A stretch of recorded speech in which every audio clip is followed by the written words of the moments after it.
নমস্কার বন্ধুরা, মল্লিক বাড়ি রান্নাঘরে সকলকে স্বাগত। আজ আমি একটা স্ন্যাক্স রেসিপি আপনাদের কাছে নিয়ে এসেছি। খুব সহজেই তৈরি করা যায় আর অল্প কিছু উপকরণ দিয়েই তৈরি করা যায়। সকালের জলখাবারে চা কফির সঙ্গে খেতে পারেন, খুবই সুস্বাদু। তাহলে আসুন আমি কিভাবে তৈরি করছি আপনাদের সঙ্গে শেয়ার করি।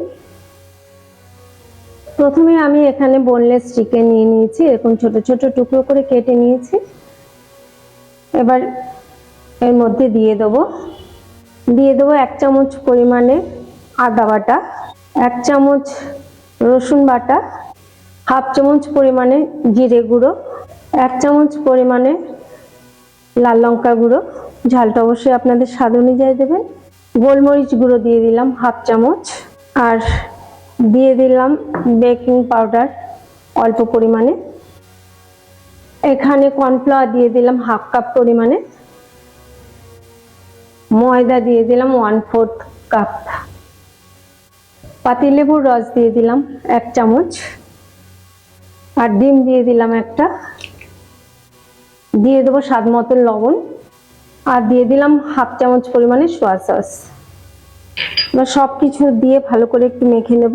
আমি হাত দিয়ে মেখে নিলাম।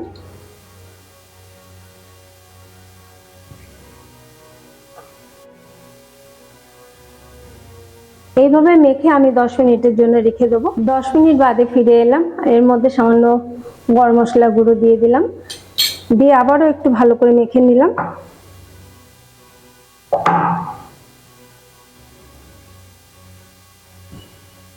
অপরদিকে একটা প্যান বসিয়ে দিয়েছি, তাতে ডিপ ফ্রাই করে নেওয়ার জন্য বেশ কিছুটা পরিমাণে সয়াবিন তেল দিয়ে দিলাম। তেলটা গরম হয়ে গেছে, এবার এই চিকেন পিসগুলো এইভাবে দিয়ে দেবো।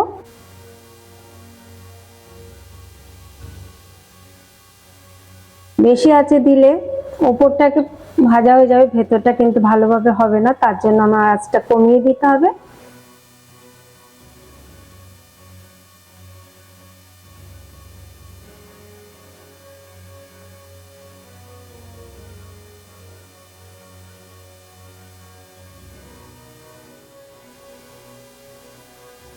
আঁচটা কিন্তু এই সময় আমি মিডিয়ামে রেখেই ভাজবো, কারণ বেশি আঁচে দিলে উপরটা ভাজা হয়ে যাবে কিন্তু ভেতরটা ভালোভাবে হবে না, তার জন্য আমি মিডিয়ামে দিয়ে করছি।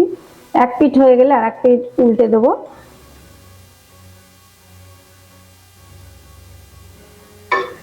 একটু সময় নিয়ে ভাজতে হবে, তাহলে ভালোভাবে ভাজাটা হবে।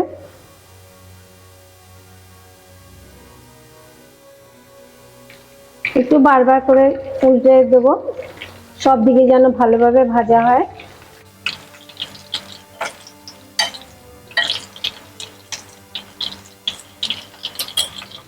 চিকেন গুলো ভাজা হয়ে গেছে, বেশ একটা সুন্দর কালার চলে এসছে। এবার আমি তুলে নেব।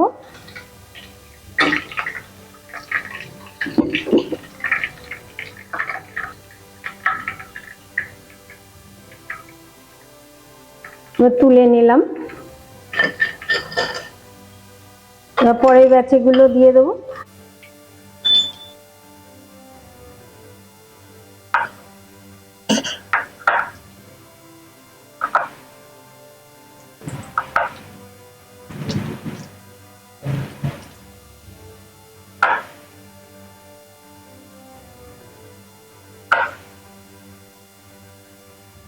এই ব্যাচগুলো ভাজা হয়ে গেছে, এগুলো তুলে নিলাম।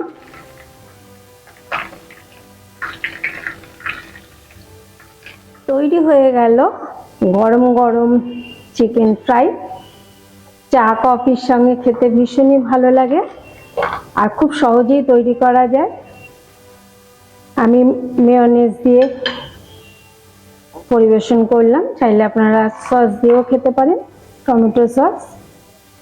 আমার এই ভিডিওটা যদি আপনাদের ভালো লাগে লাইক শেয়ার কমেন্ট করবেন। একটা ভেঙে দেখায় কতটা ক্রিস্পি হয়েছে, আর খেতেও কিন্তু ততটাই মজাদার। মেয়োনিজ দিয়ে খেতে কিন্তু ভীষণই ভালো লাগে।